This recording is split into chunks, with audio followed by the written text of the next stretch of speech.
La noche en que mi padrastro me rompió las costillas. Mi madre susurró, actúa como si te importara. Y lo hice. Sonreí para los vecinos. Oculté los hematomas bajo mi blusa de seda. Y seguí tecleando el informe trimestral como si nada hubiera pasado. Lo que nadie sabía era que aquel mismo memorándum que él me obligó a terminar aquella noche sería el que desmantelaría sistemáticamente su carrera. Su matrimonio y todo lo que me había robado durante años.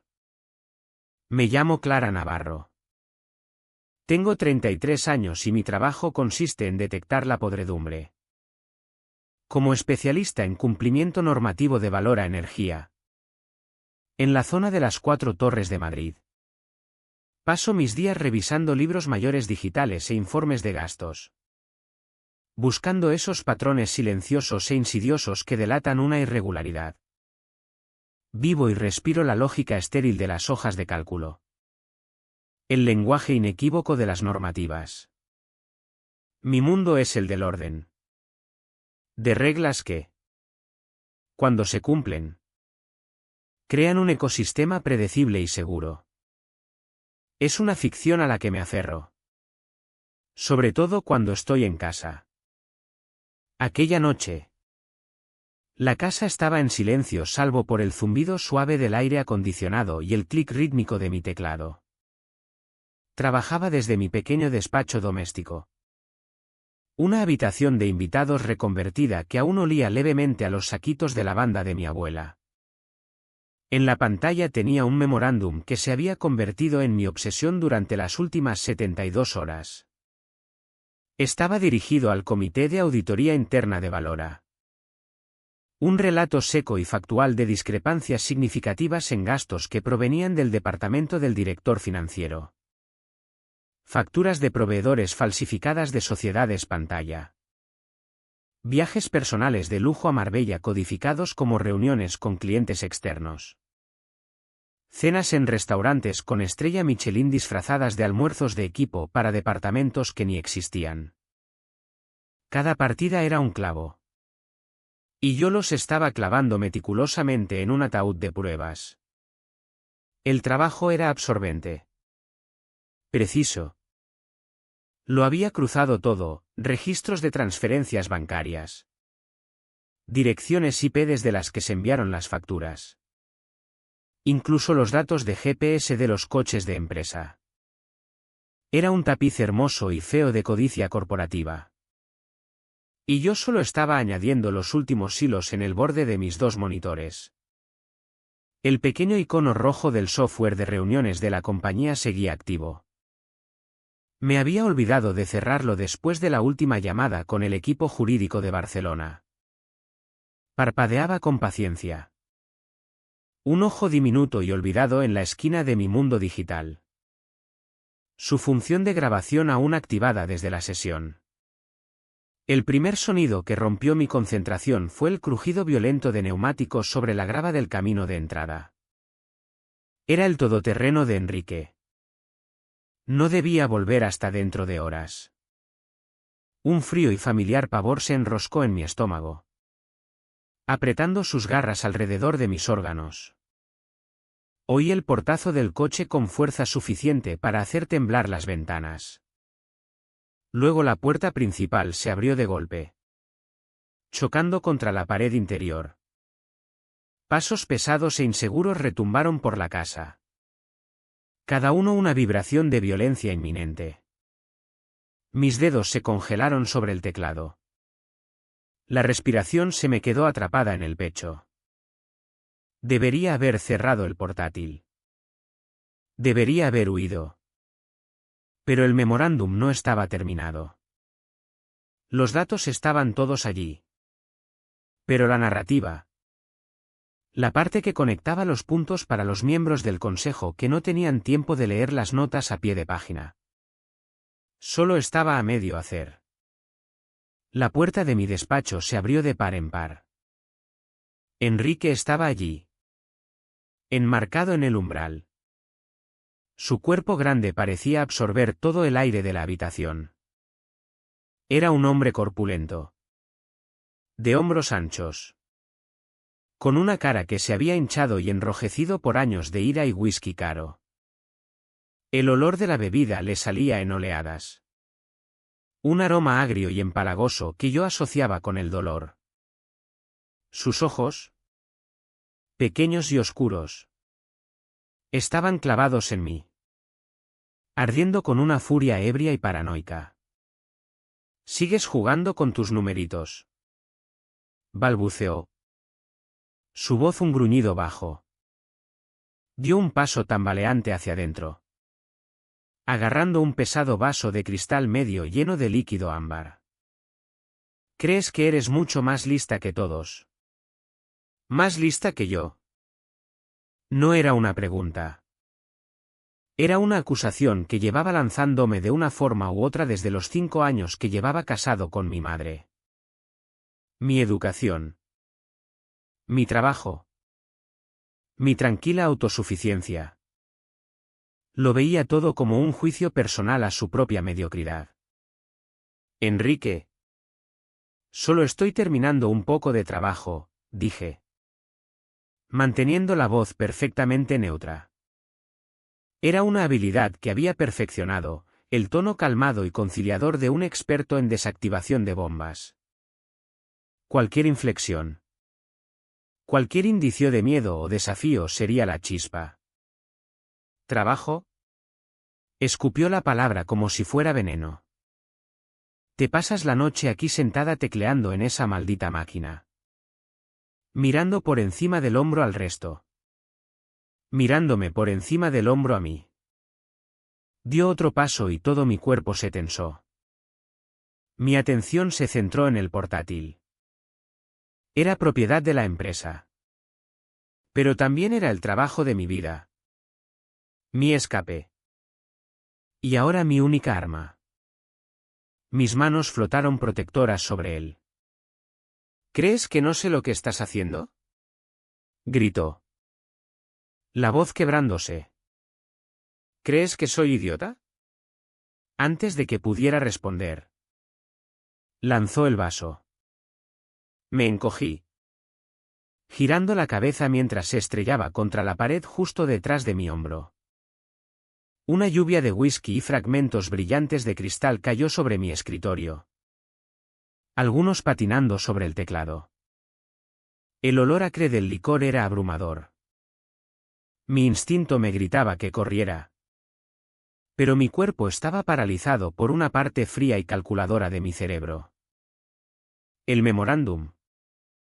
La luz roja parpadeante. Mis manos, actuando por su cuenta, volvieron al teclado. Mis dedos encontraron la fila de inicio. Él vio el movimiento. Para él era desafío. Mi compromiso con el trabajo en ese momento era el insulto definitivo. Cerró la distancia en 2 zancadas largas. Su sombra cayó sobre mí. Intenté proteger el portátil con mi cuerpo, encorvándome sobre él mientras su mano agarraba un puñado de mi pelo, tirando mi cabeza hacia atrás. Un dolor agudo y cegador explotó en la base de mi cráneo. «Estoy hablando contigo», rugió, su otra mano cruzándome la cara con fuerza. Mi cabeza giró hacia un lado y el sabor metálico de la sangre llenó mi boca. Me soltó el pelo y me desplomé hacia adelante. Las mejillas me ardían. La visión me nadaba. Pero mis manos permanecieron en el portátil. Mis dedos, temblorosos pero resueltos, teclearon otra frase. Estos gastos no autorizados fueron aprobados sistemáticamente usando un sello de firma duplicado del anterior director financiero. Una práctica que me golpeó de nuevo. Esta vez con el puño cerrado en mi costado. Un dolor agudo y abrasador me atravesó las costillas, robándome el aliento. Jadeé. Un sonido ronco y húmedo. Sentí algo romperse. El dolor era inmenso. Un fuego blanco que se extendía por mi torso. Pero mi atención seguía láser en la pantalla. En las palabras. En el punto rojo parpadeante. La grabadora estaba captando el sonido de mis respiraciones ahogadas. Sus maldiciones balbuceantes. El golpe sordo y enfermizo de sus puños contra mi cuerpo. Fue entonces cuando apareció mi madre. Se quedó en el umbral. Un espectro en camisón amarillo pálido. Las manos revoloteando en su garganta. Temblaba. La cara una máscara de miedo. No por mí, sino por el hombre que era su marido. Vio el cristal roto. Mi figura encorvada. Enrique de pie sobre mí. El pecho agitado. No gritó. No corrió hacia mí. No le dijo que parara. Solo me miró. Los ojos suplicantes. Y susurró las palabras que se convertirían en el himno de mi venganza. Actúa como si te importara. Clara, dijo. Su voz un hilo frágil de sonido. Solo está alterado. No le provoques. Las palabras me golpearon más fuerte que cualquiera de sus puñetazos. Era la traición definitiva en su mundo. Su comodidad era lo primordial. Su ira una tormenta que había que soportar. Y mi dolor solo una molestia. Una provocación. El fino cordón desgastado de esperanza que aún sostenía. De que un día ella vería. De que un día me elegiría a mí. Se rompió. Una calma profunda y helada se posó sobre mí. El dolor en mis costillas era una señal distante de un cuerpo que ya no era del todo mío. Era solo una máquina. Y su función era terminar la tarea. Mordí con fuerza mi labio inferior. El dolor agudo ayudándome a enfocar la mente. La sangre goteó de mi nariz. Una gota cálida y viscosa que cayó sobre el teclado. Aterrizando justo en la tecla H. La miré un segundo. Una pequeña mancha carmesí en el plástico blanco limpio. Luego mi dedo presionó hacia abajo, extendiéndola mientras seguía tecleando. Cada gruñido de Enrique. Cada súplica susurrada de mi madre para que fuera amable. Cada jadeo entrecortado que daba mientras mis costillas gritaban en protesta. Todo se canalizaba al éter digital, convirtiéndose en metadatos. En pruebas. Finalmente pareció quedarse sin combustible. Su rabia. Como un fuego. Había consumido su material y ahora se derrumbaba en brasas. Me dio un último empujón, haciendo rodar mi silla contra la pared. Se quedó allí jadeando, mirándome con un desprecio sordo y confundido.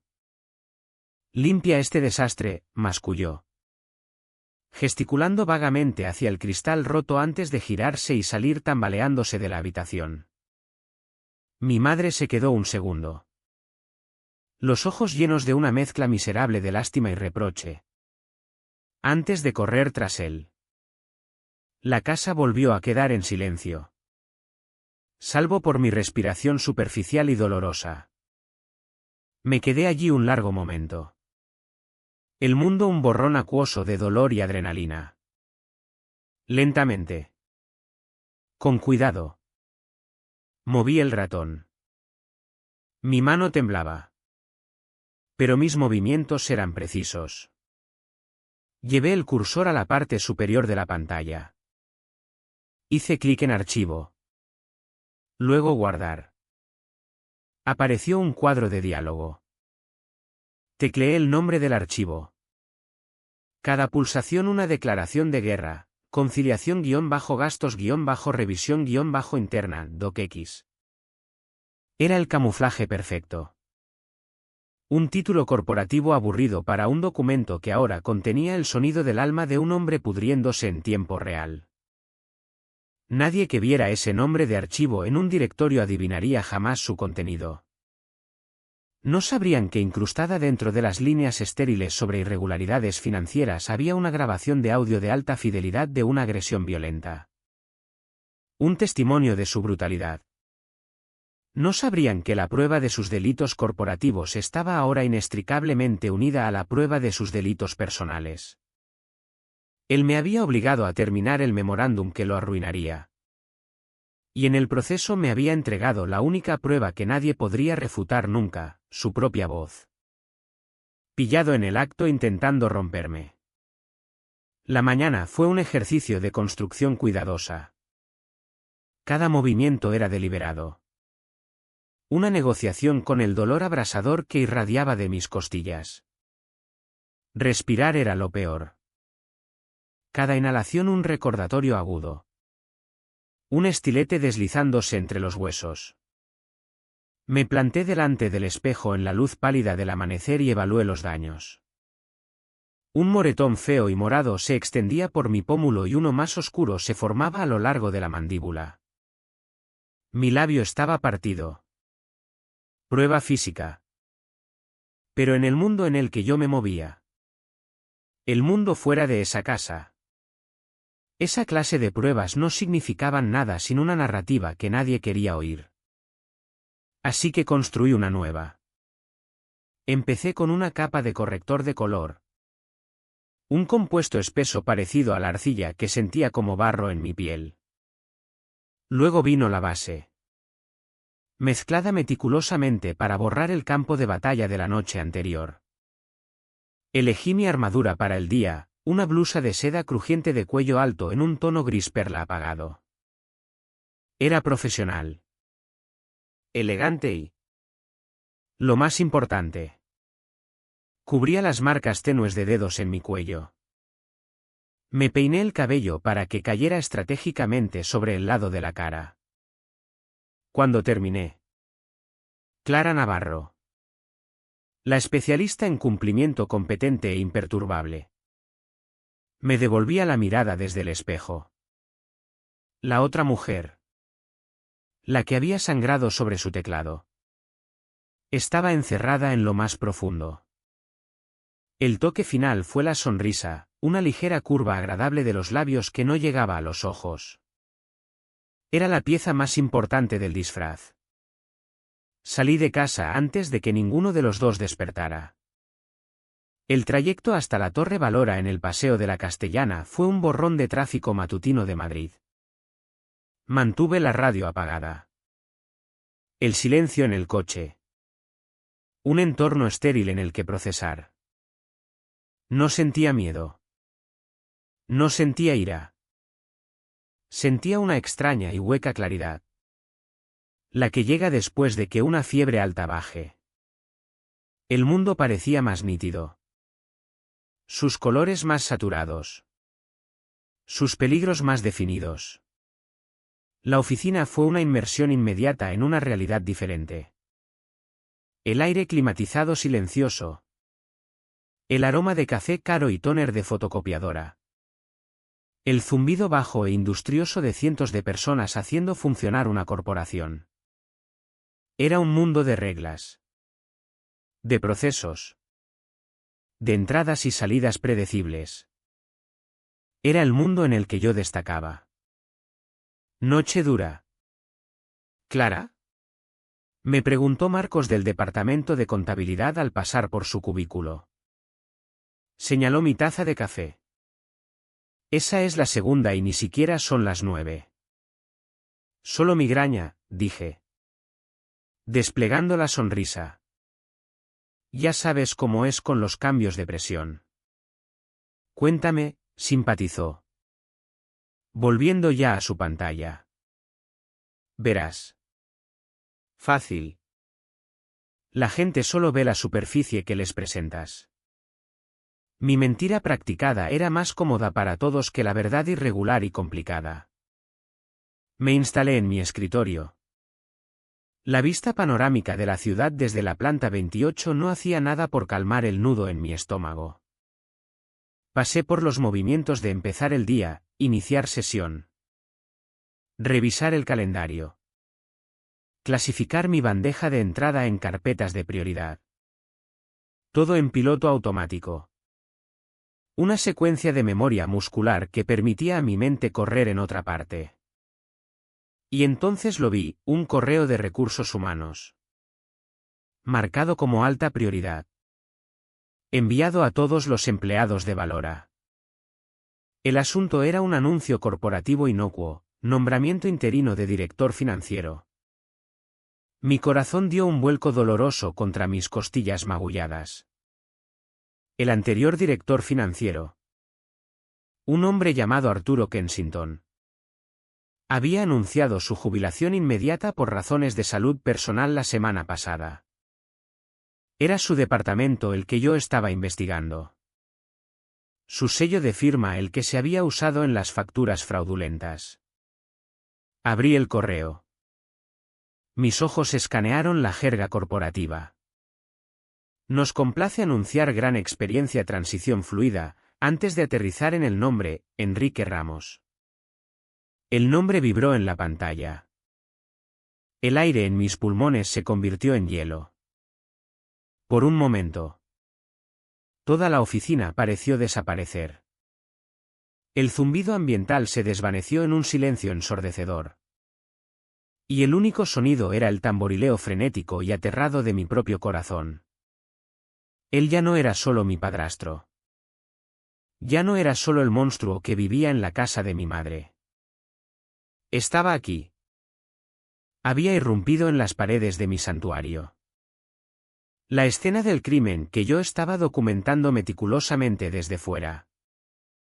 El autor principal acababa de recibir las llaves del edificio y había sido puesto al mando de la investigación. Venía a enterrar las pruebas. Y yo era la primera prueba que necesitaba enterrar. Un sudor frío brotó en mi frente. Mi mente giraba, conectando los puntos con una velocidad enfermiza. La jubilación repentina de Kensington. El conocimiento íntimo de Enrique de los puntos débiles financieros de Valora Energía por sus años como consultor. No le habían ofrecido simplemente un puesto. Lo había orquestado él. El fraude que yo estaba descubriendo no era solo codicia oportunista. Probablemente era su propio esquema ejecutado a través de un director financiero títere. Y ahora el títere había desaparecido. Y el maestro tomaba su trono. Mis manos, resbaladizas por el sudor, encontraron el ratón. Navegué por mi unidad segura. Mis movimientos eran torpes e imprecisos. Necesitaba verlo. Necesitaba oírlo. Me puse los auriculares con cancelación de ruido. Un modelo voluminoso que envolvió mis oídos y me sumergió en un mundo de silencio fabricado. En la carpeta encriptada donde guardaba mis expedientes activos. Encontré el documento, conciliación-gastos-revisión-interna, docx. No abrí el archivo de Word. En cambio, lancé el software de edición de audio que a veces usaba para revisar deposiciones grabadas. Importé el archivo y el programa extrajo la pista de audio oculta. Apareció una línea larga y plana en la pantalla que representaba el silencio de mi trabajo y luego. Aproximadamente 2/3 del camino. Estalló en una cordillera caótica y dentada de ondas sonoras. Pulsé reproducir. Su voz llenó mi cabeza. Amplificada y aterradoramente clara. ¿Crees que eres mucho más lista que yo? El veneno balbuceante. La rabia apenas controlada. Estaba todo allí. Oí el cristal rompiéndose.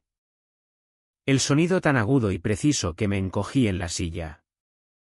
Oí mi propio jadeo ahogado cuando me golpeó. Un sonido más animal que humano. Oí el golpe sordo y enfermizo cuando su puño conectó con mis costillas. Seguido de su gruñido de esfuerzo. Y luego. Entretejida en la violencia. La voz más condenatoria de todas, la de mi madre. Actúa como si te importara. Clare? Solo está alterado. Escuché toda la grabación de 3 minutos. Cada amenaza. Cada maldición.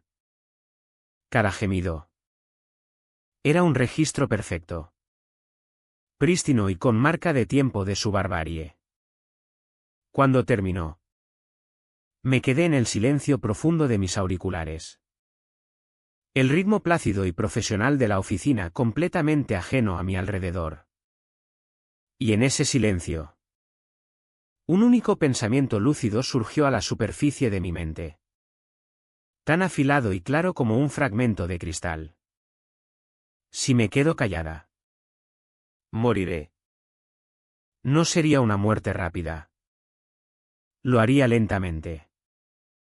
Me desacreditaría en el trabajo.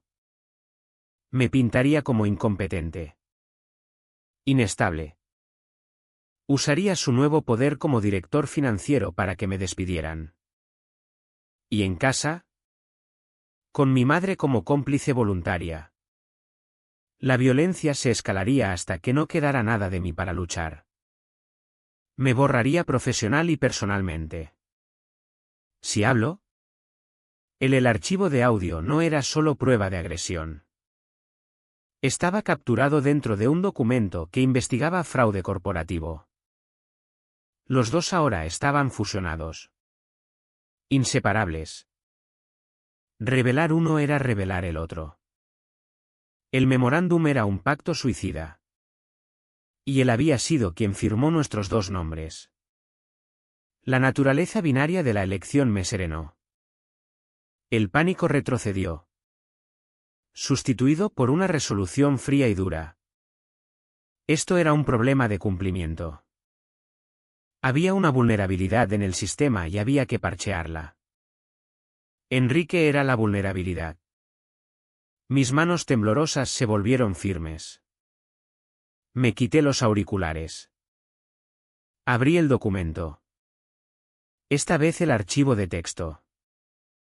Su lenguaje corporativo seco contrastaba brutalmente con el audio brutal que contenía. Hice clic en archivo. Luego imprimir una copia. Caminé hasta la enorme impresora industrial en el centro de nuestro departamento. La máquina cobró vida escupiendo las 12 páginas de mi informe. El papel se sentía cálido y pesado en mis manos. Sustancial y real. De vuelta en mi escritorio no lo grapé. Deslicé las páginas en una carpeta manila limpia y crujiente. En la pestaña escribí en letras negras mayúsculas ordenadas, Auditoría Proveedores Q4. La coloqué en medio de una pila de otros archivos de auditoría legítimos en mi escritorio. Estaba escondida a plena vista. Camuflada por la misma burocracia que él planeaba explotar. Me recosté en la silla y por primera vez noté que mis manos volvían a temblar. Pero era diferente ahora. No era el temblor del miedo. Era el zumbido bajo y poderoso de una máquina que se ponía en marcha. Era la vibración de un plan que empezaba a formarse. Un procedimiento complejo y de múltiples pasos para erradicar un cáncer. No necesitaba igualar su violencia. No necesitaba gritar ni luchar ni siquiera levantar la voz. Su mundo era el de la fuerza bruta y la intimidación. Mi mundo era el de la documentación. El proceso y el protocolo. Y yo iba a destruirlo desde dentro de él. Mi venganza no sería un enfrentamiento emocional y desordenado. Sería una auditoría silenciosa. Meticulosamente ejecutada. Todo lo que requería era la documentación correcta presentada en el lugar correcto en el momento preciso. La llegada oficial de Enrique fue una clase magistral de teatro corporativo. Convocó una reunión obligatoria de bienvenida en la sala de conferencias principal de la planta 30. Completa con bandejas de café tibio y pastas genéricas que gritaban, liderazgo austero. Se plantó al frente de la sala. Luciendo una sonrisa artificial de 100 vatios. Llevaba un traje impecablemente cortado. Un contraste brutal con el bruto empapado en whisky de mi salón. Era un hombre diferente. O más bien el mismo hombre con un disfraz más caro. Sé que esta transición es repentina, comenzó. Su voz un barítono suave y confiado que retumbaba con falsa sinceridad. Pero quiero que todos sepáis que mi puerta siempre está abierta. Creo en la transparencia, la sinergia y un enfoque de pensamiento avanzado. Sobre todo, quiero que nos veáis no solo como colegas, sino como una familia. Estamos todos en esto juntos. Me quedé al fondo de la sala. Una taza de poliestireno de café enfriándose en mi mano. La cara arreglada en una máscara de neutralidad educada. Familia. La palabra flotaba en el aire. Grotesca y obscena. Pensé en la súplica susurrada de mi madre. En el crujido de mis propias costillas. Este hombre usaba la palabra familia como un parásito usa el camuflaje.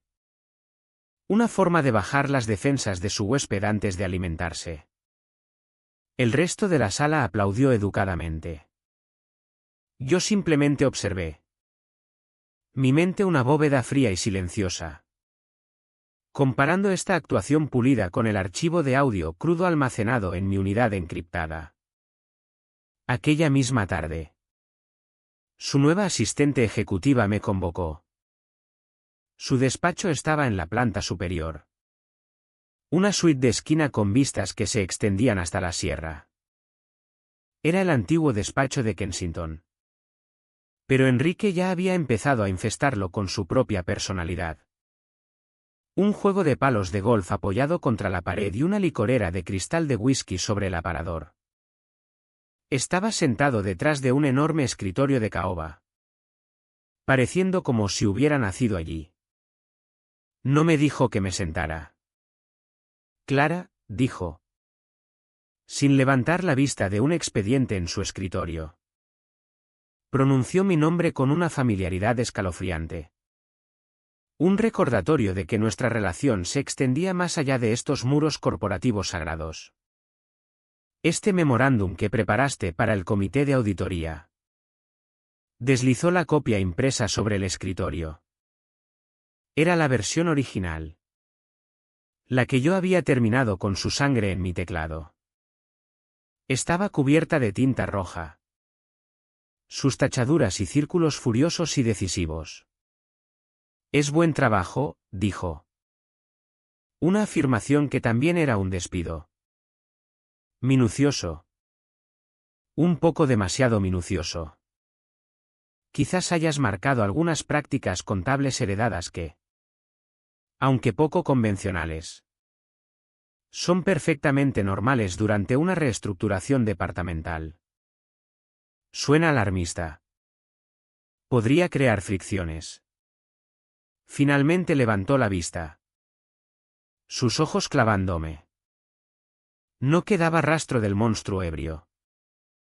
Solo un ejecutivo frío y calculador. Esto era de alguna manera más aterrador. Necesito que lo revises, ordenó. Límpialo. Céntrate en las eficiencias de alto nivel y deja los datos granulares de nivel de factura para una revisión futura.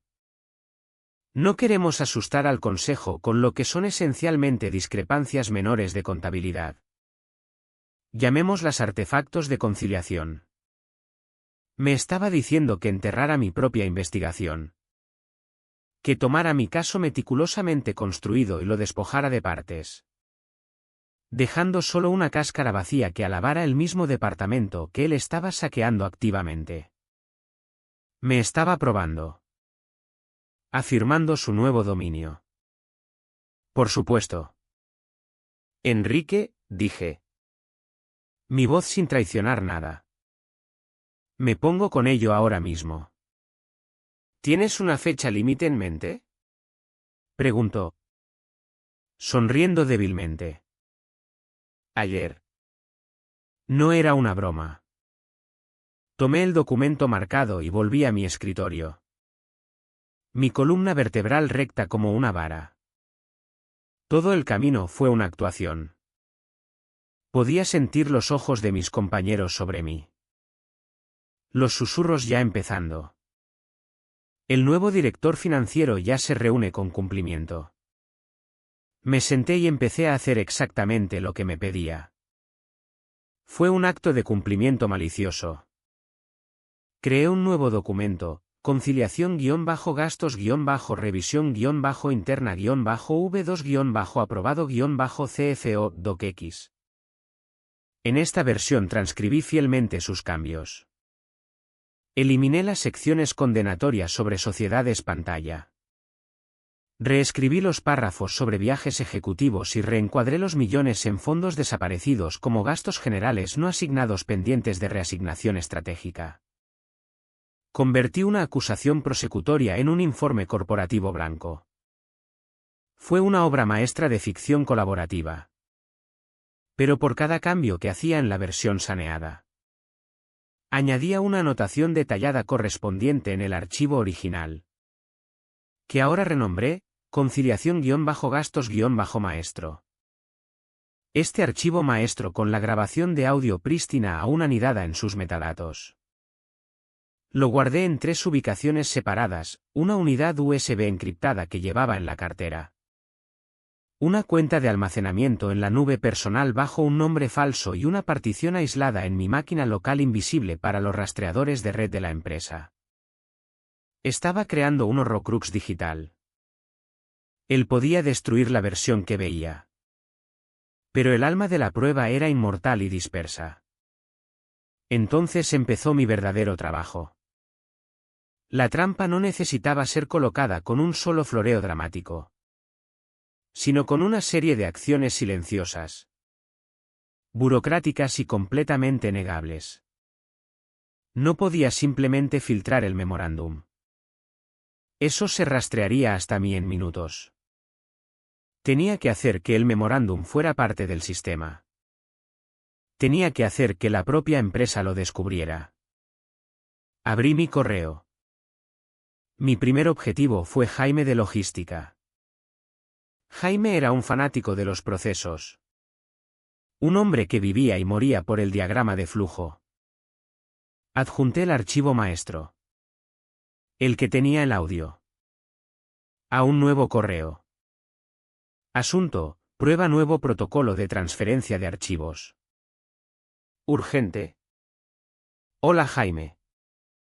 Estamos implementando un nuevo escáner de integridad del lado del servidor para prevenir corrupción de datos en transferencias de documentos grandes. ¿Podrías hacerme el favor de descargar el archivo adjunto y avisarme si recibes alguna bandera de error? Es solo un documento dummy de una auditoría del Q3. Necesito confirmar que el protocolo es estable antes del fin del día. Gracias. Clare. Era la perfecta tontería corporativa. Plausible. Aburrida y con un toque de urgencia. Jaime respondió en 5 minutos. Sin banderas por mi parte. Clare. Todo bien. Nunca habría abierto el archivo. ¿Hizo su parte? Confirmó el protocolo y siguió adelante.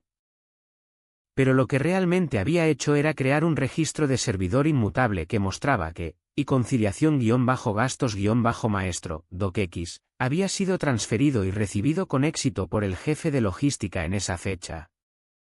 A esa hora.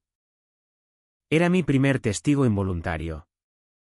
Hice lo mismo con otros 3 gerentes de nivel medio en departamentos diferentes, cuentas por pagar, gestión de proveedores y operaciones regionales. Cada vez usé una excusa ligeramente distinta pero igualmente plausible. Cada descarga, cada transferencia era otro hilo en la red que estaba tejiendo. Otra migaja en el rastro digital que alejaba de mí y llegaba al corazón mismo de las operaciones diarias de la empresa. Pensaban que estaban ayudando con una prueba de ti. En realidad estaban autenticando mi prueba. Mientras Enrique estaba ocupado manipulando las finanzas de la empresa. Yo manipulaba su rastro de auditoría. Él jugaba a las damas, moviendo su dinero por el tablero con fuerza bruta. Yo jugaba al ajedrez, posicionando mis piezas en un tablero mucho más grande y complejo, preparando un jaque mate que aún estaba a 10 movimientos. Mi teléfono vibró en el escritorio. Un mensaje de texto. Era mi madre. Clara. Enrique me dijo que te dio un gran proyecto nuevo. Me alegro mucho de que ahora trabajéis juntos. Por favor, no hagas las cosas difíciles. Él cuida de nosotras. No lo estropees. Miré el mensaje. Las palabras, él cuida de nosotras. La frase era una jaula que ella había construido para sí misma y ahora intentaba encerrarme dentro. La ilusión era asombrosa. No estaba cuidando de nosotras. Estaba financiando su vida con dinero robado. Y ella era la beneficiaria aterrorizada y cómplice. La ira que sentí era fría y afilada, como hielo seco. No tenía sentido discutir. No tenía sentido explicar. No se puede razonar con alguien que ha elegido su prisión. Mis pulgares se movieron sobre la pantalla. Mi respuesta corta y precisa, mamá. Deberías empezar a ahorrar. Pulsé enviar sin un momento de duda. No era una amenaza. Era un consejo financiero sensato. También era una declaración de que estaba cortando el cabo de remolque. Su barco estaba atado al de él y yo los veía a ambos navegar directamente hacia un huracán que yo estaba ayudando a crear. Volví a mi monitor. Enrique estaba tratando Valora como su cajero automático personal. Una fuente ilimitada de efectivo accesible con unos pocos toques ingeniosos y mucho farol. Pensaba que él era el único con la llave. Pero yo era la que había construido el banco. Yo escribí el código de cumplimiento. Yo diseñé los protocolos de seguridad. Yo conocía dónde estaba cada alarma silenciosa. Cada cámara oculta. Cada cable trampa en el sistema. Él era el ladrón de bancos. Pero yo era la arquitecta de la bóveda. Y no tenía ni idea de que estaba a punto de cambiar la combinación.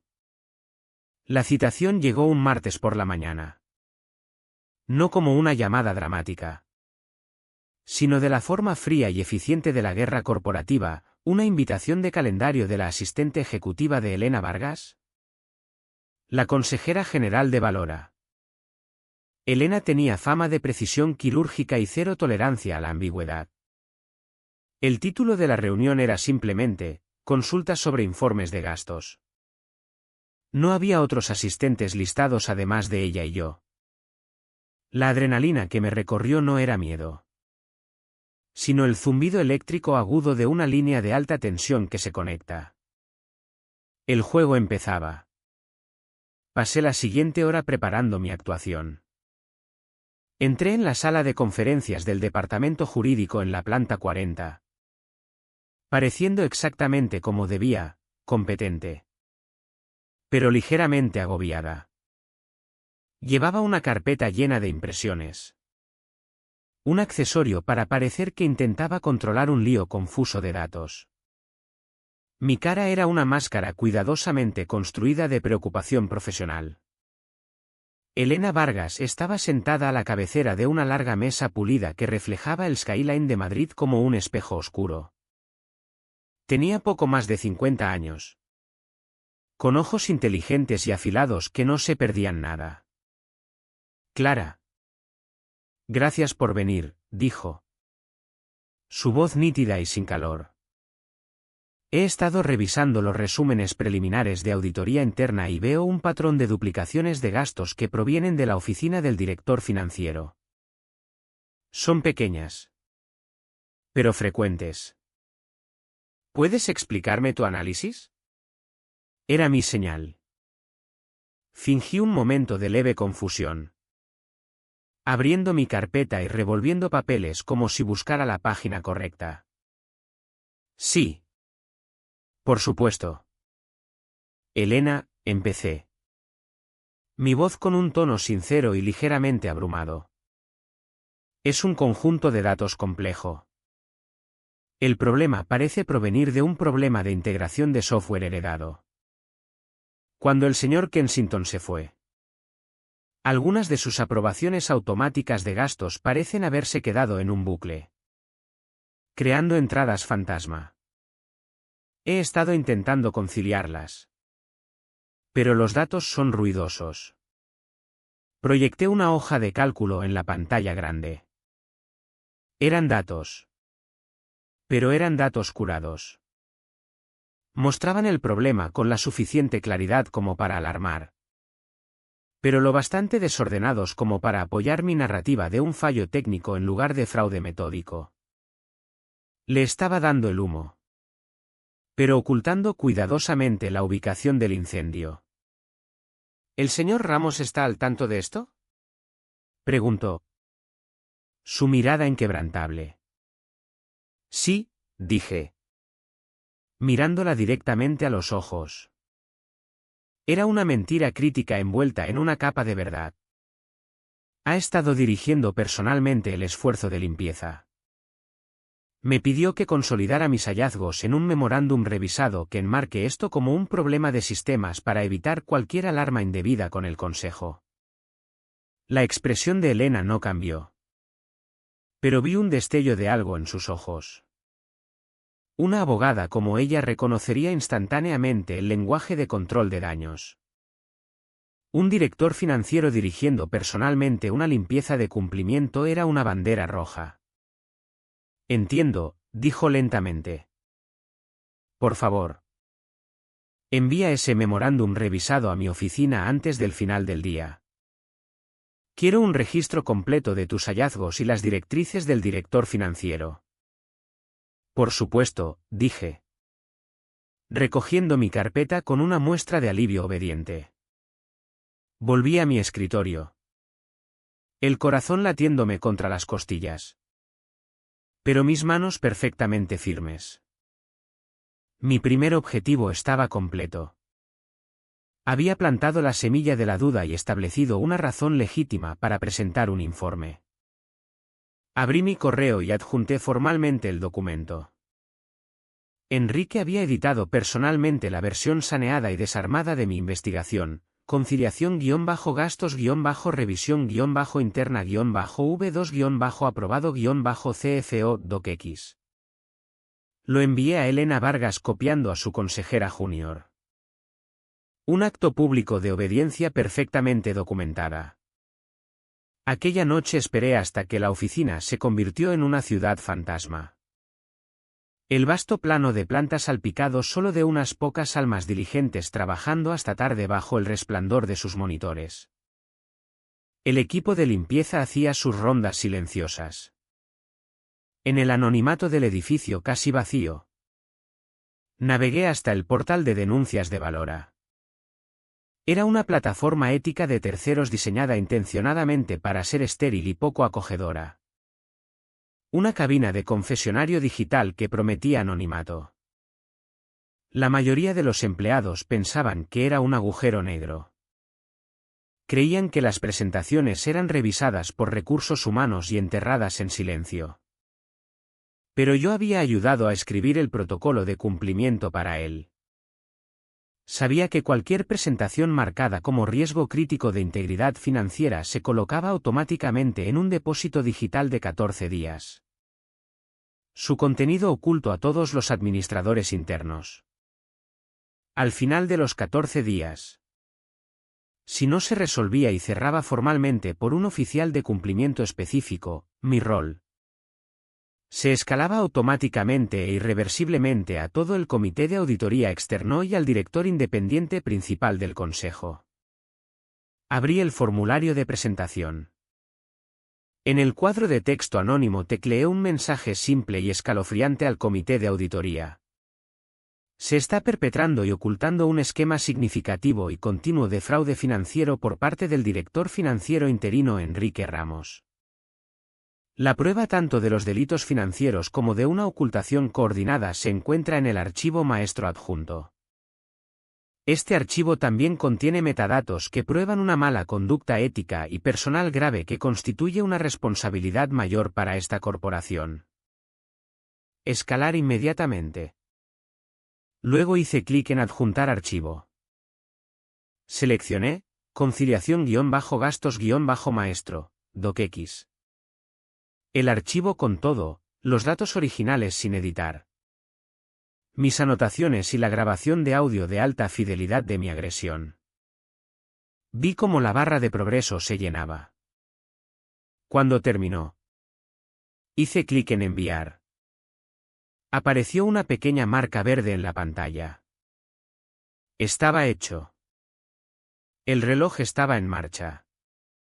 Los siguientes 14 días fueron los más largos de mi vida. Viví en un estado de animación suspendida. Una actuación surrealista de normalidad corporativa. Asistí a reuniones. Presentaba informes. Hacía charla trivial junto a la máquina de café. Era un fantasma en mi propio escritorio. Mi cuerpo pasaba por los movimientos mientras mi mente contaba constantemente los días. Las horas. Los minutos.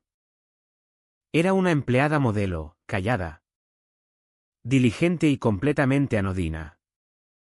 Construí un muro de rutina burocrática aburrida a mi alrededor. El camuflaje perfecto. Enrique. Sin embargo, empezaba a desmoronarse. Su confianza se erosionaba. Sustituida por una paranoia irritante. Empezó a buscar excusas para pasar por mi escritorio varias veces al día. Solo para comprobar esas proyecciones del Q4. Decía. Aunque sus ojos escaneaban mi monitor. ¿Todo va bien con la conciliación de sistemas? Preguntaba. Su tono un poco demasiado casual. Era un depredador que sentía que el terreno bajo sus pies había cambiado. Que se había colocado una trampa. Pero no podía ver los cables. Su ansiedad era una pequeña y satisfactoria recompensa para mis propios nervios tensos. El día 12. Con solo 48 horas restantes en el reloj del depósito. El documento se abrió. Una densa pared de texto y números. La sala estaba en silencio. El único sonido el zumbido suave del proyector. Los miembros del consejo se inclinaron hacia adelante. Sus ojos escaneando la pantalla. Durante unos segundos. Fue solo otra auditoría. Otra hoja de cálculo. Y entonces desplacé hasta el fondo del documento y hice clic en un pequeño icono incrustado que parecía un clip. Había configurado el archivo de audio para que se reprodujera automáticamente al abrirse. El primer sonido que estalló de los altavoces de alta fidelidad de la sala fue el agudo y violento romperse del cristal. El efecto fue impactante. Visceral. Uno de los miembros del consejo se encogió físicamente. La cara de Enrique se puso blanca. Luego vino su voz. No el barítono suave y controlado del ejecutivo, sino el gruñido ebrio y furioso del monstruo. ¿Crees que eres mucho más lista que yo? La furia cruda y ebria llenó la sala de juntas estéril. Un grito primal en una catedral del comercio. Oí mi propio jadeo ahogado. Un sonido de puro miedo animal. Luego el golpe húmedo y enfermizo de un puño golpeando carne. Los miembros del consejo estaban congelados. Sus caras una mezcla de confusión y horror. La expresión de Elena Vargas era de piedra.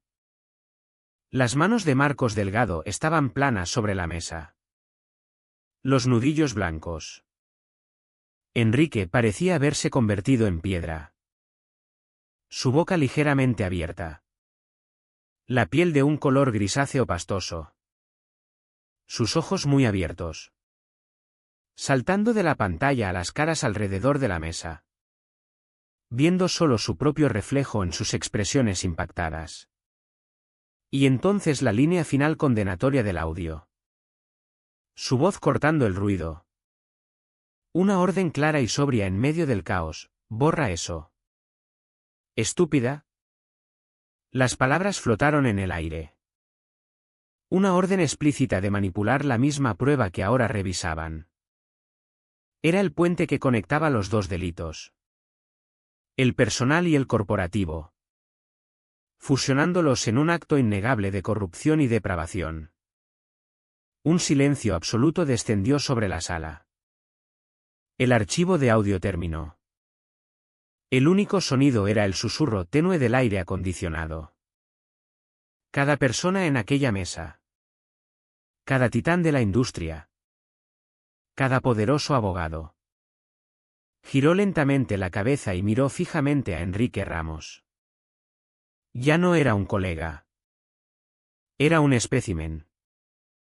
Un trozo de basura clavado bajo un microscopio. Desconecté mi portátil. La pantalla se puso negra. Miré a las caras reunidas. Mi propia expresión perfectamente neutra. El software de reuniones que usamos para revisiones de cumplimiento remotas tiene una función de grabación automática activada por defecto, dije. Mi voz cortando el silencio. Cada palabra una piedra pulida cuidadosamente arrojada a un pozo profundo y quieto. Esto se grabó automáticamente durante la finalización del documento. Era la verdad y también mi escudo. No era yo la acusadora. El propio protocolo de la empresa era el acusador. Yo solo era la técnica que había pulsado reproducir. Marcos Delgado. El consejero delegado. Miró a Enrique. Sus ojos tan fríos y duros como la mesa de granito entre ellos. Recogió lentamente su caro bolígrafo Montblanc. Lo miró un momento y luego lo dejó con un clic suave y final. Esta reunión queda suspendida, dijo. Sus palabras no eran un despido. Eran un veredicto. Una sentencia de muerte para una carrera. Enrique no se movió. Solo se quedó allí sentado. Empalado por las miradas de toda la sala. Finalmente giró la cabeza y me miró. Y por primera vez vi en sus ojos. No era ira. No era desprecio. Era puro terror sin diluir. Era el terror de un depredador que de repente se da cuenta de que ha perseguido a su presa directamente al centro de una trampa de acero perfectamente construida. Me estaba mirando. Pero ya no veía a su hijastra ni a una empleada subordinada. Veía a la arquitecta de su propia destrucción. Y estaba aterrado. La explosión no fue inmediata. Empezó como un temblor. Un comunicado de prensa cuidadosamente redactado emitido por el Consejo de Valora después del cierre del mercado. Era una obra maestra del lenguaje legal corporativo. Mencionando una revisión interna de controles financieros en la decisión del Consejo de poner al director financiero interino Enrique Ramos en licencia administrativa indefinida. El comunicado estaba diseñado para calmar. Para sugerir un asunto rutinario de procedimiento. Falló estrepitosamente. A la mañana siguiente el temblor se había convertido en terremoto. La prensa financiera. Oliendo sangre en el agua. Abrió la historia de par en par. Era el titular principal en las pantallas de Bloomberg terminales de todo el mundo. Director financiero de Valora apartado en medio de investigación por fraude interno. El Wall Street Journal, adaptado a Expansión, tenía una visión más condenatoria. Fuentes alegan mala conducta significativa en el gigante energético madrileño. Denuncia de alertante en el centro de la investigación. Las acciones de Valora cayeron un 17% en la negociación previa a la apertura. La bestia de la opinión pública se había despertado y tenía hambre. Mi propia bandeja de entrada contenía una notificación estéril y formal de recursos humanos citando las investigaciones internas y ahora externas en curso. También a mí se me ponía en licencia administrativa pagada con efecto inmediato. No era un agradecimiento. Era una cuarentena. Era la testigo estrella. El paciente cero de esta pandemia corporativa y necesitaban aislarme. Mi acceso a los sistemas de la empresa cortado mientras su ejército de abogados intentaba contener el brote. No debía tener contacto con ningún empleado de Valora. Era una no persona. Un fantasma en nómina. Empaqué las pocas pertenencias personales que guardaba en mi apartamento anónimo y me preparé para el asedio. La primera llamada llegó aquella tarde. Era un número desconocido. Pero sabía quién sería. Contesté y me encontré no con un saludo sino con un grito crudo y desgarrado de pura angustia. Era mi madre. ¿Qué has hecho?, chilló. Su voz un sonido desgarrador e histérico. Está por todas partes. Clara. Su foto está en las noticias. Lo llaman criminal. Lo están destruyendo. Tú hiciste esto. Me quedé junto a la ventana de mi pequeño apartamento, mirando el tráfico indiferente que fluía en la calle abajo. Sentí una extraña calma distante. La calma de un astrónomo viendo una estrella lejana colapsar en un agujero negro. El evento era violento y catastrófico. Pero estaba demasiado lejos para tocarme. No se mueve de su habitación, sollozó. Sus palabras degenerando en un balbuceo frenético e incoherente. Solo se queda allí sentado. No habla. Nos has arruinado. Lo has matado. La acusación. Antaño el arma más poderosa de su arsenal.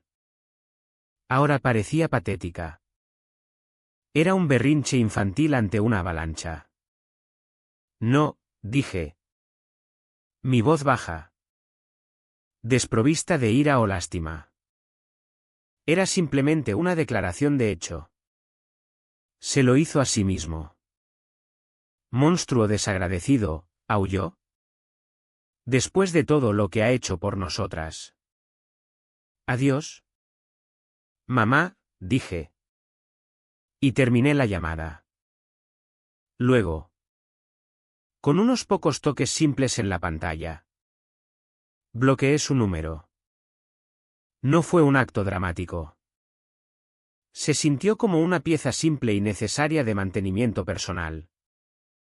Como borrar spam de una bandeja de entrada. La línea se había cortado. Los días que siguieron fueron un borrón de noticias legales y financieras. El comunicado de prensa corporativo inicial dio paso a una inundación de acciones oficiales. La CNMV anunció una investigación formal. La Fiscalía Anticorrupción citó a Valora para todos los registros financieros relacionados con el mandato de Enrique. Contables forenses. Los silenciosos sabuesos del crimen de cuello blanco. Descendieron sobre la sede corporativa. Para Enrique, el colapso fue rápido y total. Su licencia administrativa se convirtió en despido por causa justificada. Los abogados de Valora. En un movimiento de brutal autoconservación. Entregaron cada pieza de prueba que tenían a los investigadores. Le dieron el memorándum saneado que me había obligado a escribir. Le dieron los registros de TI que mostraban que él lo había accedido y aprobado personalmente. Le dieron el archivo maestro del portal de alertas. Las piezas de mi trampa. Tan cuidadosamente colocadas. Ahora eran usadas por las autoridades para construir su jaula. El clavo final en su ataúd fue el más mundano, registros bancarios. Los contables forenses rastrearon los 4,8 millones de euros en suministros de mantenimiento a través de una serie de sociedades pantalla, las mismas que yo había identificado en mi memorándum, hasta un destino final, una cuenta bancaria privada en Luxemburgo a nombre de Enrique Ramos. Mi prueba digital ahora estaba corroborada por una realidad financiera innegable. Se convocó un gran jurado. Menos de un mes después de aquella desastrosa reunión del Consejo, Enrique Ramos fue formalmente acusado de múltiples cargos de fraude electrónico, malversación y blanqueo de capitales. Mi papel en todo esto fue callado y procedimental. Pasé 2 largos días en una sala de conferencias estéril en la oficina de la Fiscalía con un equipo de fiscales, repasando el memorándum línea por línea. Expliqué los datos. Autentifiqué la grabación de audio. Respondí a sus preguntas en un tono monótono, calmado y uniforme. No era una víctima buscando justicia. Era una especialista en cumplimiento explicando una brecha. La culminación de este proceso fue un único documento, una declaración jurada formal de testigo. Un resumen de 20 páginas de mi testimonio. Un fiscal deslizó el documento sobre la mesa hacia mí. Léalo con cuidado. Señora Navarro, dijo. Luego. Si es verdadero y exacto según su mejor conocimiento, firme al pie de cada página. Lo leí. Era mi historia. Mi trabajo. Traducido al lenguaje denso e implacable de la ley. Tomé el pesado bolígrafo negro. Mi firma. Normalmente un garabato rápido y fluido. Se sintió lenta y deliberada. Con cada trazo codificaba la verdad, convirtiendo mi trauma y mi venganza metódica en un registro histórico oficial. Cuando firmé la última página, empujé el documento de vuelta sobre la mesa. Estaba hecho. El arma se había disparado y había dado en el blanco. Salí del edificio de granito de los juzgados al sol brillante e implacable de Madrid. Había esperado sentir algo. Alivio. Quizá vindicación. Incluso un sombrío sentido de triunfo. No sentí nada. Solo había un vacío profundo e inquietante. Durante meses, toda mi existencia se había centrado en este único objetivo singular, la destrucción meticulosa y sistemática de Enrique Ramos. Había sido el motor que me impulsaba. El propósito frío y claro que me sacaba de la cama por la mañana. Ahora había terminado. El motor había quedado en silencio y yo flotaba a la deriva en el silencio que quedaba. La guerra estaba ganada. Pero no tenía ni idea de qué hacer con la paz. Aquella noche, de vuelta en el silencio estéril de mi apartamento, el vacío era insoportable. Necesitaba entenderlo. Necesitaba volver al principio. Abrí mi portátil y navegué hasta el archivo encriptado. La grabación de audio. No quería oír su voz. No quería oír los sonidos de la violencia. Pasé por las ondas sonoras caóticas en la pantalla hasta que encontré lo que buscaba. Un pequeño y tranquilo valle en la cordillera dentada de ruido. Un momento justo antes de los golpes finales. Pulsé reproducir y oí la voz de mi madre. Un susurro frágil y desesperado que había puesto todo en marcha. Actúa como si te importara. ¿Clare? Escuché la frase una y otra vez. Actúa como si te importara. Y entonces algo dentro de mí se rompió. Un sonido burbujeó desde mi pecho. Un sonido extraño y desconocido que al principio no reconocí. Era una risa. No era una risa de alegría ni de humor. Era una risa cruda. Catártica y ligeramente desquiciada de pura ironía sin diluir. Era la risa de una prisionera que se da cuenta de que la llave de su celda había estado en su mano todo el tiempo. La absurdidad era abrumadora. Ella me había suplicado que actuara. Que interpretara un papel para beneficio de él. Que fingiera que me importaba el hombre que estaba rompiendo mi cuerpo y mi espíritu. Pensaba que esa era la única forma de sobrevivir. La risa se calmó, dejándome sin aliento. Lágrimas corrían por mi cara. Pero no eran lágrimas de tristeza. Eran lágrimas de liberación. Me recosté. Una sonrisa real y genuina extendiéndose por mi cara por primera vez en años. Pronuncié las palabras en voz alta en la habitación vacía. Una respuesta final y definitiva a aquella súplica susurrada. ¿Me importaba? Dije. Claro que sí. Solo que no por él. Con la acusación de Enrique asegurada y el incendio mediático empezando a apagarse en brasas brillantes. Recibí un correo que era, a su manera, tan obsceno como las acusaciones de mi madre.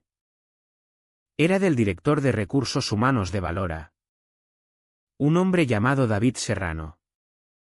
Cuya firma era más larga que el contenido real del correo. Asunto, agradecimiento. Estimada Clara.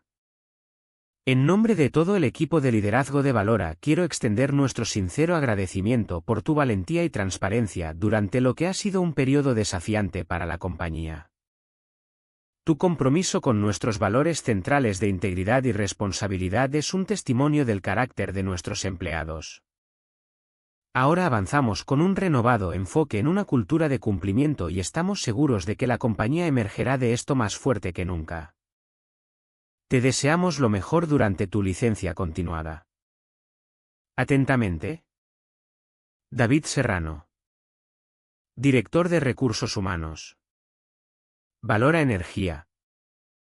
Leí el correo 2 veces. Era una pieza perfectamente elaborada de nada corporativo. Me agradecían mi valentía como si hubiera corrido un maratón para caridad. No les hubiera entregado la prueba que salvó a la compañía de una implosión completa. Alababan mi compromiso con sus valores centrales. Que hasta muy recientemente habían permitido que Enrique pisoteara. El correo no era para mí. Era para sus abogados. Era un documento para archivar.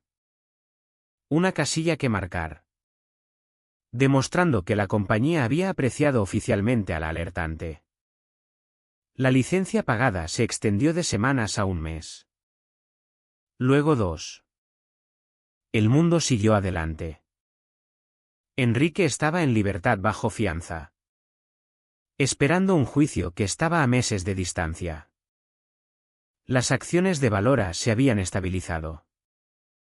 Se había contratado un nuevo director financiero permanente, un hombre anodino y competente de una firma externa traído para señalar un nuevo comienzo. Y yo existía en un extraño limbo corporativo. Cobrando cheques de una compañía que se negaba a hablarme. Mis correos educados semanales a Recursos Humanos preguntando por un calendario para mi regreso eran respondidos con respuestas cada vez más vagas y retrasadas. Finalmente forcé el asunto solicitando una llamada formal para discutir mi estatus laboral.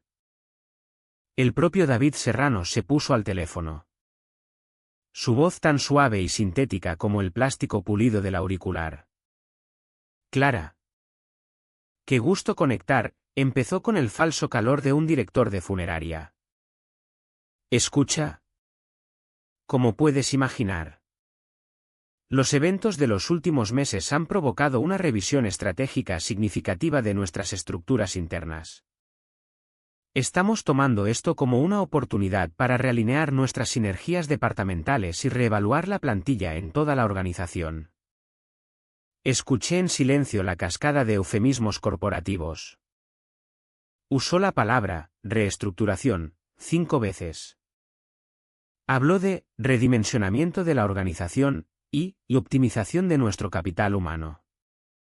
Sabía exactamente lo que estaba diciendo. Así que están eliminando mi puesto, dije. Cortando la jerga. En absoluto, respondió. Un poco demasiado rápido. Simplemente estamos evolucionando el rol en interés de una pizarra limpia para todos. Hemos preparado un generoso paquete de transición para ti. Incluye un pago de indemnización significativo y beneficios completos durante 12 meses. Por supuesto. Estaría condicionado a la firma de un acuerdo de confidencialidad estándar. Ahí estaba, el dinero para irse en silencio. No me estaban despidiendo. Eso parecería represalia e invitaría a una demanda. Me estaban ofreciendo pagar para que desapareciera. En la narrativa corporativa que Valora intentaba frenéticamente escribir. Yo era tanto una responsabilidad como lo había sido Enrique. Él era la enfermedad. Pero yo era un síntoma vivo y respirante. Un recordatorio de la enfermedad que querían que todos olvidaran. Era la estrella de un espectáculo que estaban desesperados por cerrar. Entiendo, dije. Gracias. Debe. Necesitaré algo de tiempo para considerar la oferta. Por supuesto, dijo. Goteando alivio. Tómate todo el tiempo que necesites. Colgué el teléfono. No estaba enfadada. La lógica fría y clara de la situación era casi hermosa en su cinismo. Había sido una herramienta. Una muy efectiva. Y ahora que el trabajo estaba hecho. La herramienta se guardaba de nuevo en la caja. Una caja muy cara forrada de NAA. Al día siguiente hice mi último viaje a la Torre Valora. Había acordado con seguridad recoger mis pertenencias personales. Mi tarjeta de acceso ya había sido desactivada. Era una extraña. Una invitada en un edificio donde una vez había sido una parte vital del sistema inmune. El paseo por la planta 28 fue una experiencia extraña y desmaterializante. Gente que antes buscaba mi consejo sobre asuntos regulatorios complejos ahora miraba fijamente sus pantallas cuando pasaba, ofrecían sonrisas apretadas y compasivas. Era un fantasma que rondaba la escena del crimen. Y mi presencia hacía que todos se sintieran incómodos. En mi escritorio me esperaba una caja de cartón. Empecé a empaquetar mi vida metódicamente. Una taza de café con el borde astillado. Una suculenta moribunda que me había olvidado de regar. Una foto enmarcada de mi abuela y yo. No tardé mucho en sellar la caja. Me senté ante el ordenador. Me habían dejado una contraseña de inicio de sesión temporal en una nota adhesiva. La tecleé. No miré correos antiguos ni archivos. Tenía un objetivo. Inserté una pequeña unidad USB completamente nueva y limpia en el puerto. Navegué hasta el único archivo que había empezado todo. El que había dejado en el sistema para los investigadores, conciliación-gastos-maestro, docx. La prueba. La copié a la unidad USB. Luego inicié un protocolo de borrado seguro. Un software que sobrescribe los datos de un archivo 35 veces antes de borrarlo. Haciéndolo completamente irrecuperable. Vi cómo la barra de progreso avanzaba por la pantalla. Cuando terminó, el archivo había desaparecido de sus servidores para siempre. La prueba original. El registro verdadero y completo de lo que había sucedido. Ahora existía en un solo lugar, el pequeño trozo de plástico y metal en mi mano. Ya no les pertenecía. Me pertenecía a mí. Sellé la caja. La dejé en mi silla para que la recogiera el departamento de correo y caminé hacia los ascensores. Pero no bajé. Subí. Tomé el ascensor express silencioso hasta la planta 50. El ala ejecutiva. Caminé por la moqueta mullida que amortiguaba el sonido hasta el despacho del consejero delegado. Marcos Delgado. Su asistente ejecutiva. Una mujer llamada Brenda que llevaba 20 años con él y se decía que tenía más poder institucional que la mayoría de los vicepresidentes. Levantó la vista cuando me acerqué. Su expresión era perfectamente neutra. ¿Puedo ayudarte?, preguntó. Brenda, dije. Mi voz calmada y agradable. Solo estaba recogiendo mi escritorio. Tengo algo para Marcos. ¿Te importaría asegurarte de que le llegue personalmente? Coloqué un pequeño sobre blanco liso en su escritorio. Era ligero. Casi parecía vacío. Ella lo miró. Luego a mí. Sus ojos buscando una pista. No le di ninguna. Simplemente sonreí. Me giré y me fui. Dentro del sobre estaba la unidad USB. Y dentro de la unidad USB el archivo maestro con su audio prístino de fraude y violencia. Enrollada alrededor de la unidad había una pequeña nota doblada por la mitad. En ella había escrito 7 palabras: «Me debes mi puesto o tu licencia». No era chantaje. Era una declaración de hecho. Una cortesía profesional. Marcos Delgado era contable público certificado. Tenía una licencia profesional que dependía de conducta ética. Como consejero delegado. Tenía un deber fiduciario con los accionistas. Su intento de enterrarme en silencio. La testigo clave en un caso masivo de fraude. Podría ser interpretado por la CNMV como ocultación de un hecho material. Podría verse como manipulación de testigos. Podría costarle su licencia. Su carrera. Todo. La unidad USB en su mano era la prueba de mi historia. Ahora tenía una elección que hacer. Pasé los siguientes 2 días en silencio. No contesté llamadas. No comprobé las noticias. Solo esperé.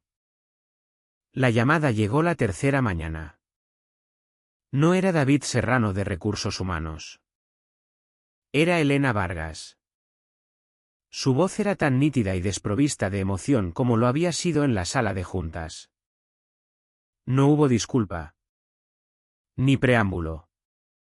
Clara, dijo. El Consejo ha aprobado la reestructuración de la División Global de Cumplimiento. Se ha creado el puesto de jefa de departamento para supervisar todas las operaciones de cumplimiento y ética. Reportando directamente a mi oficina. Nos gustaría ofrecértelo a ti. No era solo mi puesto. Era un ascenso. Uno masivo. Era un asiento en la mesa. Era poder. Era todo lo que acababa de exigir. Dejé que el silencio flotara en el aire un momento. Una afirmación silenciosa de mi nueva posición. Gracias. Elena, dije finalmente. Mi voz perfectamente uniforme. Lo pensaré. Terminé la llamada y lo pensé. Me senté en mi apartamento tranquilo y vacío. La oferta flotando en el aire como una pregunta.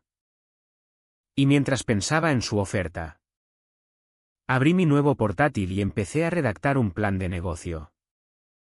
Estaba pensando en mi próximo movimiento. Nunca acepté la oferta de Valora. Volver habría sido volver a la jaula. Por muy dorada que la hicieran. Mi venganza nunca había sido sobre conseguir una oficina de esquina. Se trataba de desmantelar el sistema que protegía a hombres como Enrique. Así que decliné educada pero firmemente y cobré los 6 meses de indemnización que me ofrecieron en un último intento desesperado de comprar mi silencio. Usé el dinero para contratar a un abogado e incorporar mi nueva empresa. La historia del escándalo de Valora tuvo una cola más larga de lo que esperaba. En el mundo cerrado de las finanzas corporativas fue un drama de proporciones casi shakespearianas. Completo con villano. Víctima y una caída brutal y satisfactoria. Mi nombre. Una vez enterrado en informes de cumplimiento. Ahora estaba unido a la historia. Era la alertante. La testigo clave. Para algunos era una heroína. Para otros. Una Judas corporativa. Para mí misma. Simplemente una superviviente que había guardado buenos registros. 6 meses después. Después de que Enrique hubiera sido condenado y esperara sentencia. Me invitaron a aparecer en una importante cadena de noticias financieras. El segmento formaba parte de una serie llamada La línea de fondo.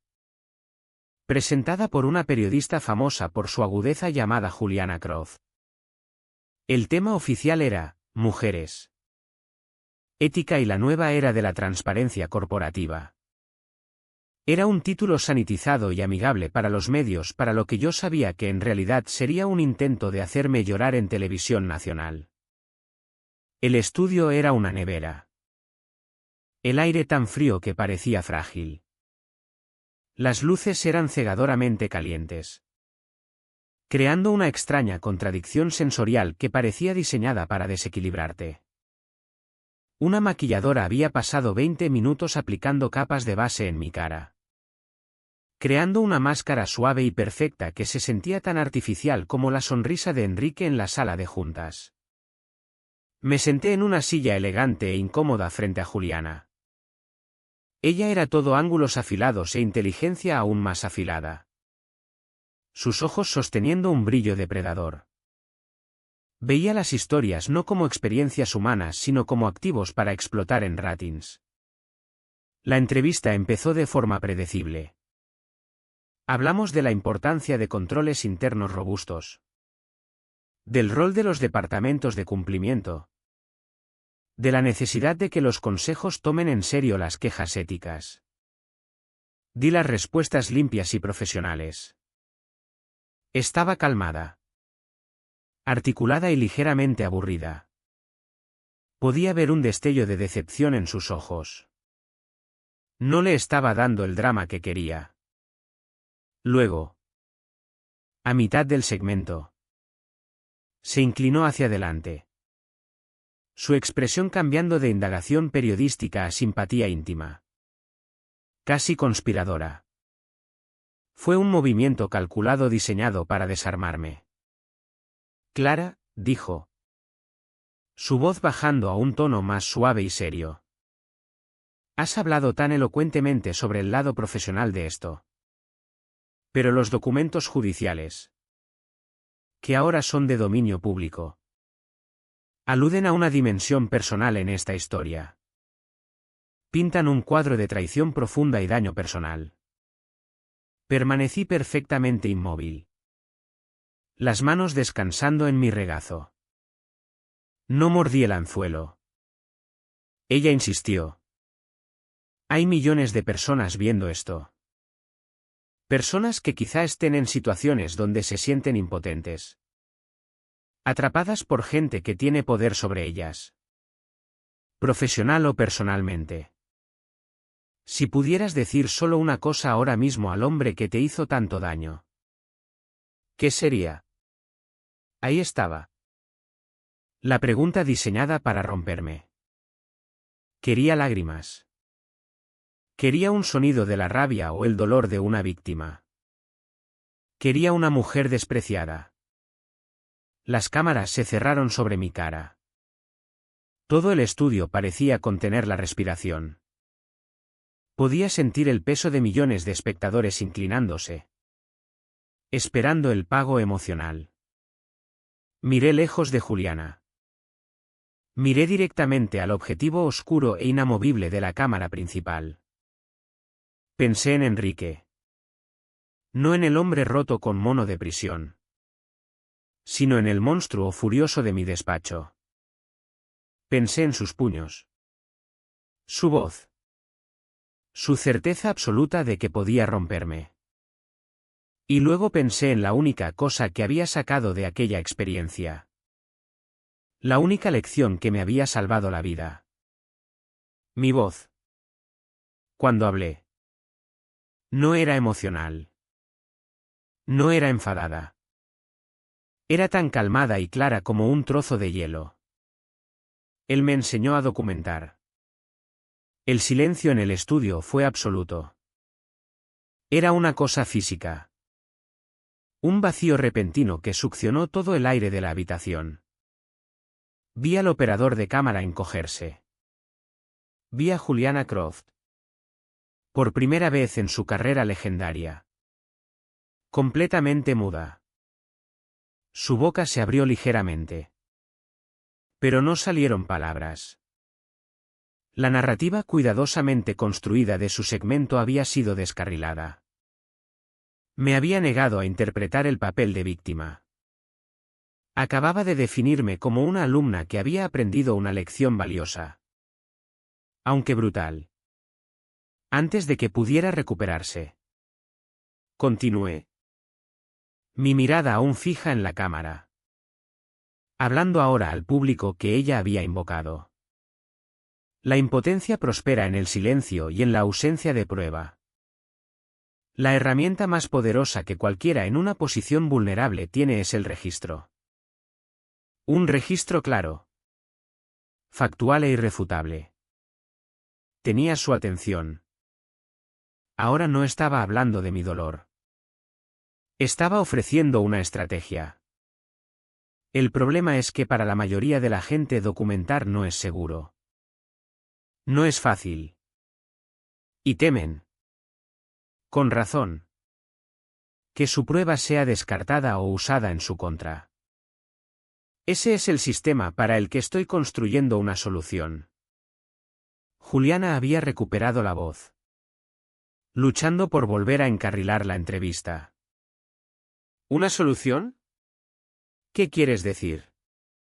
Soy la fundadora de una startup llamada Ethicline, dije. Tomando el control de la entrevista. Estamos desarrollando una plataforma segura y descentralizada para que los empleados denuncien mala conducta laboral. No es solo un portal de presentación. Es una herramienta de construcción de pruebas. Usamos IA para analizar comunicaciones. Correos. Logs de chat. Invitaciones de calendario en busca de patrones de coerción. Acoso y fraude. La plataforma marca automáticamente con sello de tiempo y encripta interacciones sospechosas. Creando una cadena de custodia segura y legalmente sólida para el usuario en tiempo real. Proporciona acceso anónimo a recursos legales. Es un testigo digital silencioso que trabaja para el empleado. No para la corporación. Expuse todo el plan de negocio allí mismo en televisión nacional. Hablé del mercado. La tecnología. La misión. Me transformé de alertante en fundadora tecnológica. De testigo en visionaria. Ya no era el sujeto de la historia. Era la autora de la siguiente. El segmento terminó mientras el equipo empezaba a desmontar el set. Una productora frenética corrió hacia Juliana. Entregándole un teléfono. Juliana escuchó un momento. Los ojos muy abiertos. Luego caminó hacia mí. Era mi productor ejecutivo, dijo. Su máscara profesional de vuelta en su lugar. Pero sus ojos mostrando un nuevo respeto a regañadientes. Un hombre llamado Alistair Finch estaba viendo la emisión. Es el socio principal de Finch Venture Capital. ¿Quieres saber si estarías dispuesta a reunirte con él mañana? La inversión llegó 2 semanas después. 2,4 millones de euros en financiación semilla. El acuerdo se firmó en una sala de conferencias con paredes de cristal que daba a la bahía de San Francisco, adaptado al contexto español de inversión en Madrid/Barcelona. Mientras firmaba el contrato que daba vida a Ethicline. Sentí un sentido de rectitud.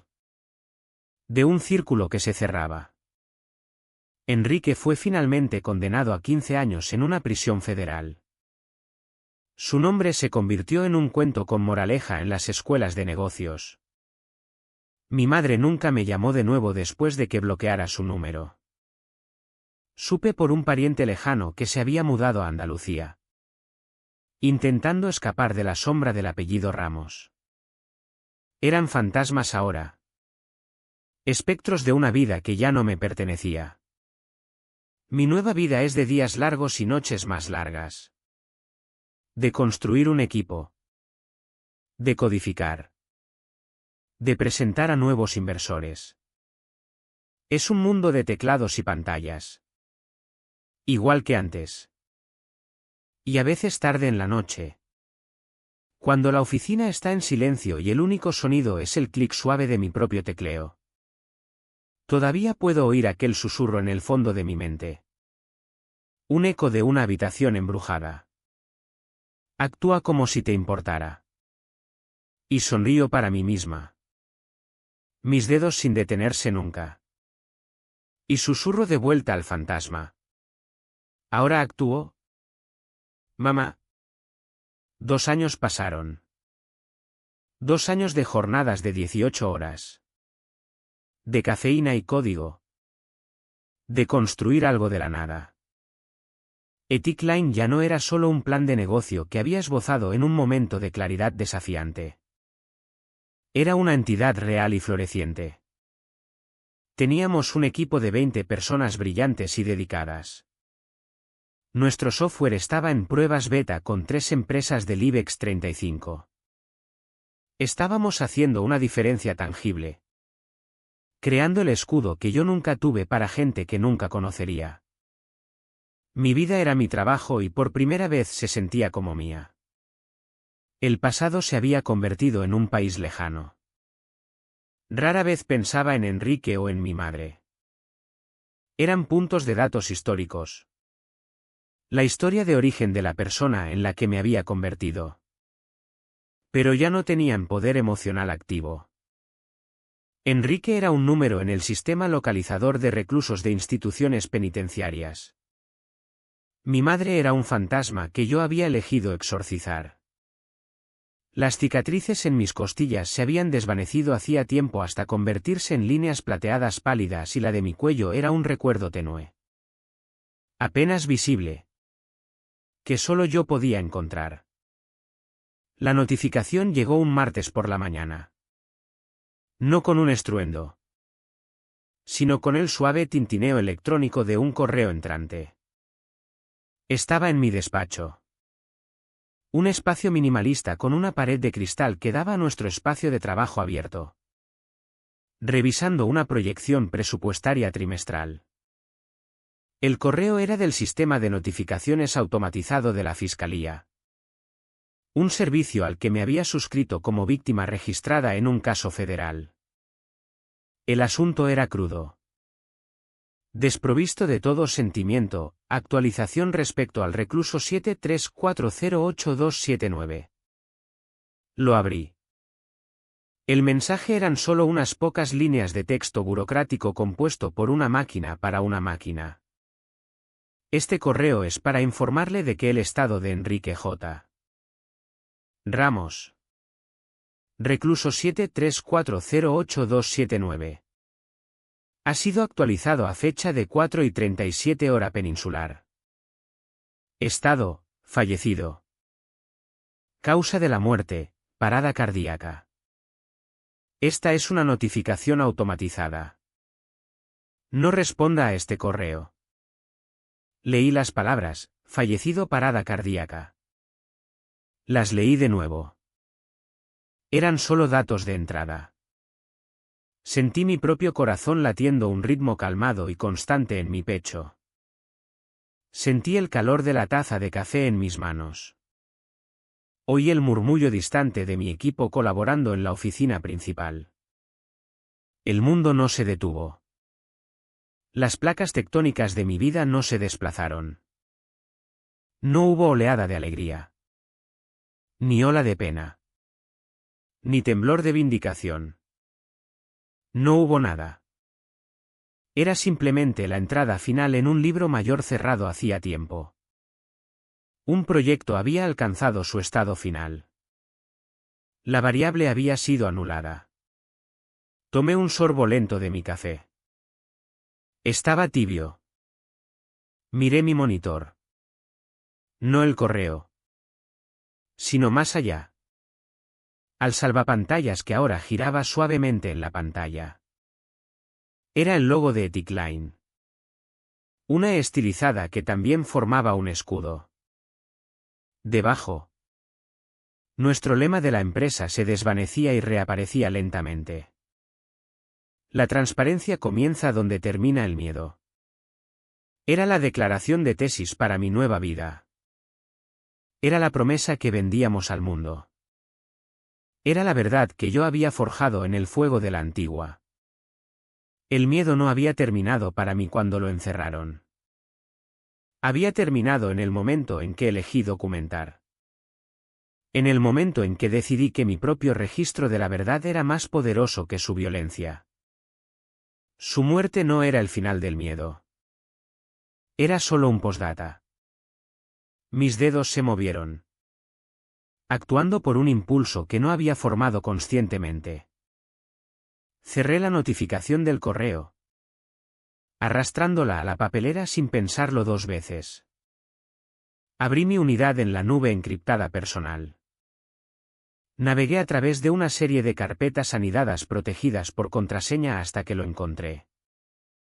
El archivo que había empezado todo, conciliación-gastos-maestro, docx.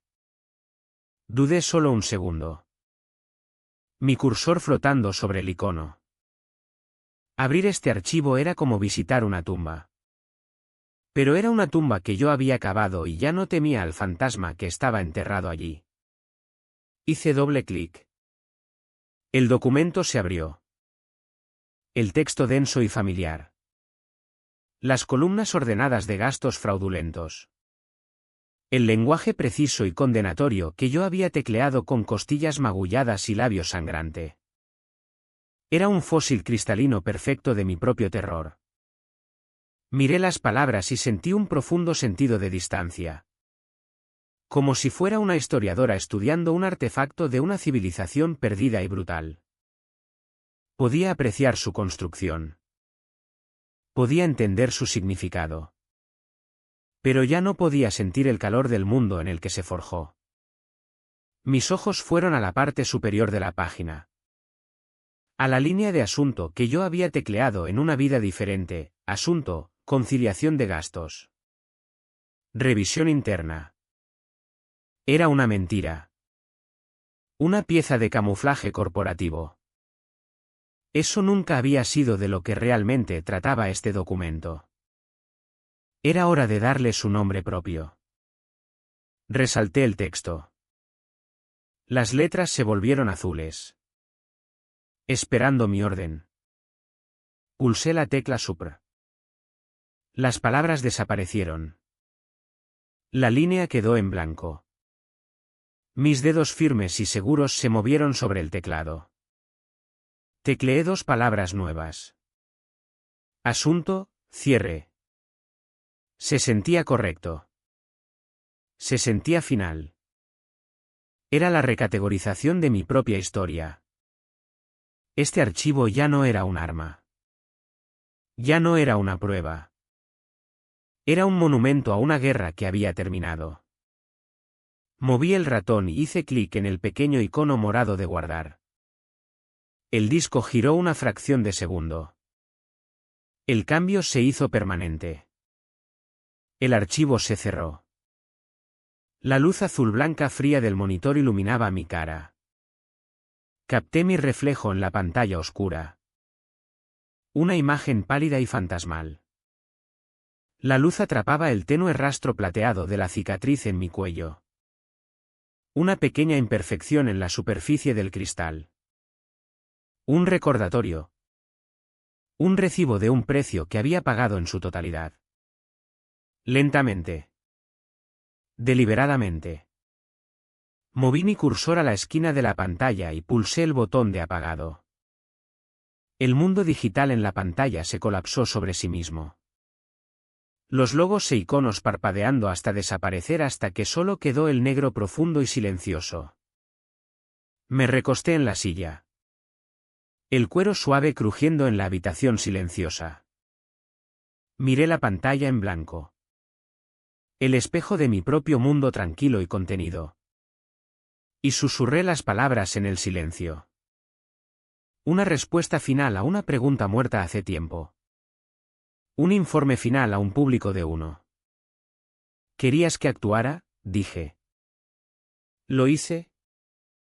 La pantalla estaba negra. Fin.